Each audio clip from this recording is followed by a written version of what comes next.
The next topic is the Myhill-Nerode theorem. So this sounds like something taken from the Lord of the Rings. So maybe this theorem can be summarized as one automata to rule them all.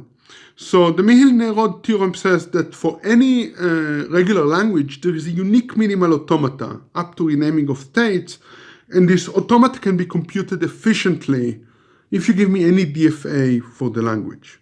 And this theorem is, this is not quite the statement itself, which we'll see later on. This is kind of the intuitive implication of this theorem. And we're going to prove it in two parts because it's a bit longer. So the first part, we're going to speak about equivalence between states and strings, which is what we talked about when we spoke about fooling sets. And then we will see how this can be, once we have this idea of equivalence, we can really design this minimal automata. Okay, so let's begin. So to remind you, two prefix strings or two strings are distinguishable if there is a string W such that XW and YW, one of them is in the language, the other one is not. And on the other hand, they're indistinguishable, which is more useful for our purposes here, if for all string W, XW and YW are either both in L or both are not in L. Okay.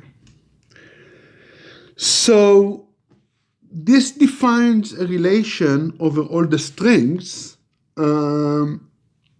where X and Y are, the two strings X and Y are equivalent in relation to L, which we are going to write using this three equality with three horizontal lines. They're equivalent if they're indistinguishable in respect to L. Okay? So another way of saying it, X is equivalent to Y if and only if for all strings W, XW is in L, if and only if XYW is in L. Okay. So this defines an equivalence relation, as we will see shortly. But maybe before that, let's see this in action. Okay. So consider this a DFA. This DFA clearly accepts the language 0 to the I is divisible by 3.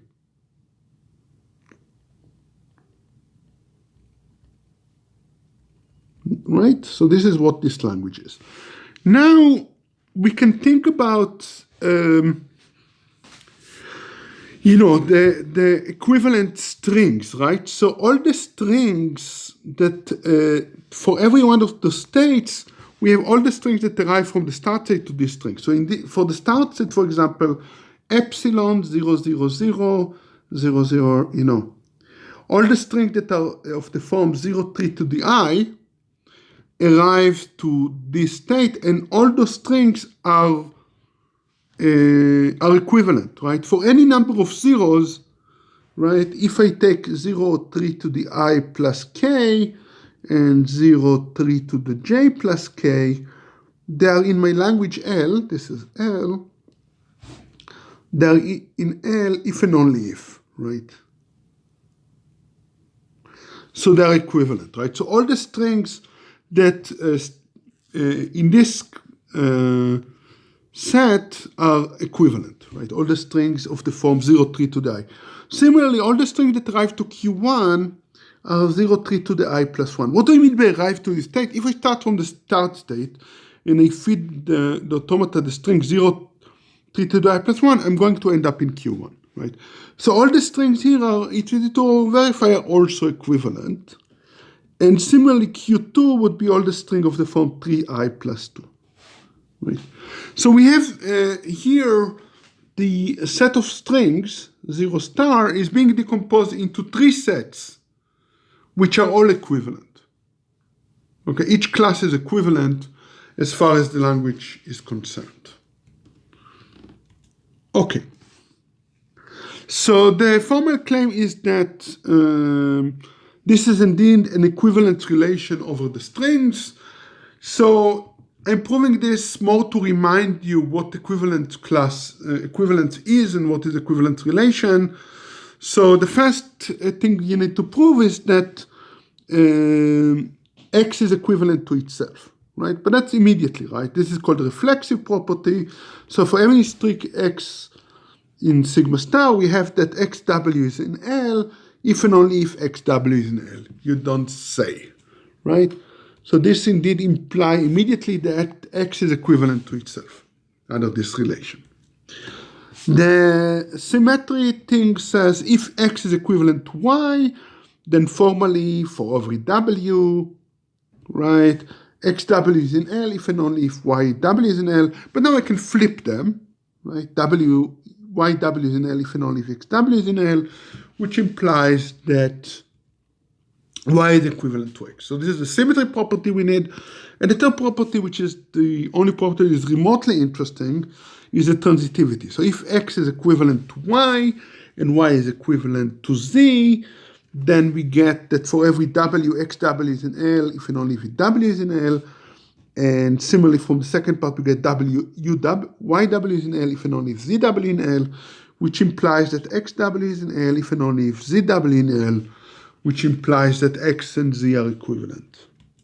So we have transitivity. So this is indeed an equivalence relation.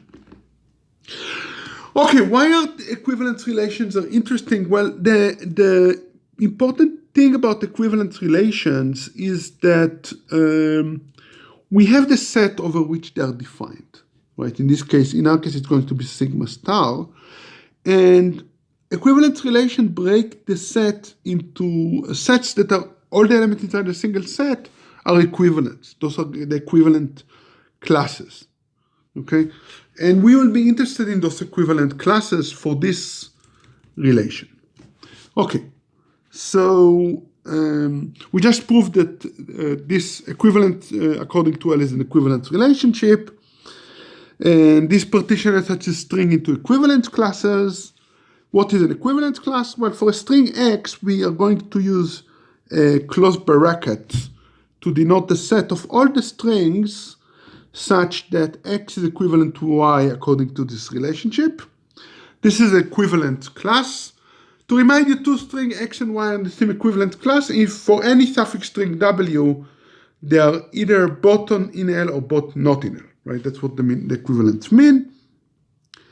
And now we can define the set of equivalent classes, right? We go look over all the strings in W and we define the set of equivalent classes.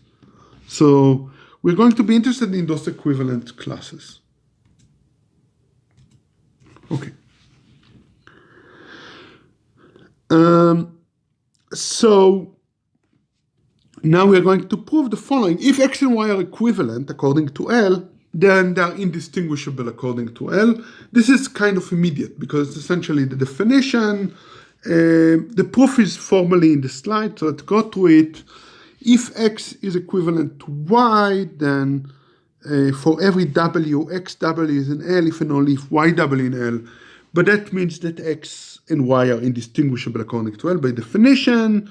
And similarly, if X and Y are indistinguishable, they are distinguishable, then there is a string W such that XW is, let's say, in L, and YW is not in L, or vice versa, but let's say in this case. But then X and Y are distinguishable for L, and that proves that this is equivalent. So that proves the lemma, which, as I said, doesn't really say anything. Okay. Here's the interesting observation. The interesting observation is that if we start from the start state. We have a DFA. We have a start state, right? And now you can look on some other state and ask what are the strings that arrives to this other state P, right? There might be, there is potentially an infinite family of strings that if you start from the start state and you feed them to the automata, you end up in this state P, right? So you can define this language, I guess Q in the lemma statement. You can define L of Q to be by the way, it's any L in the set Q, not necessarily in the accept set. L of Q is all the strings that derive to Q if we start in the start state, right? So the claim is that this all the strings that derive at Q belong to the same equivalent class, and the proof is of course immediate, because if two strings, let's call it X and Y, arrive to the same state, then of course XW and YW, right, they're going to end up in the same state because the suffix of their path is going to be the same suffix. So either they're both in the language or both are not in the same, if they are either both of them are accepted or both of them are rejected by automata, which means that they are indistinguishable according to the automata, which means that they are equivalent, which means that they're in the same equivalent class. So that's it. That implies that all the strings arriving to a state are in the same equivalent class. The important thing to observe, however, is that it might be that the string, the string of state that arrive to a state might be a subset of an equivalence class, as the following example shows. So this is the automata again. We are counting here modulo 6, right? But this state here, for example, Q0 now is all the strings that arrive to Q0 of the form 0, 6i, while all the strings arriving to Q3 are 0, 6i plus 3. But of course, this automata is a stupid automata. This is the original, the previous automata we see that, right, it accepts all strings if they are the form 0, 3 to the I, right? So what's really going to happen here is that those two accept states, each one of them hold half of the equivalent class for this language, right? So L is this language. Let me maybe be a bit more careful. So L is the language 0, 3 to the I, okay?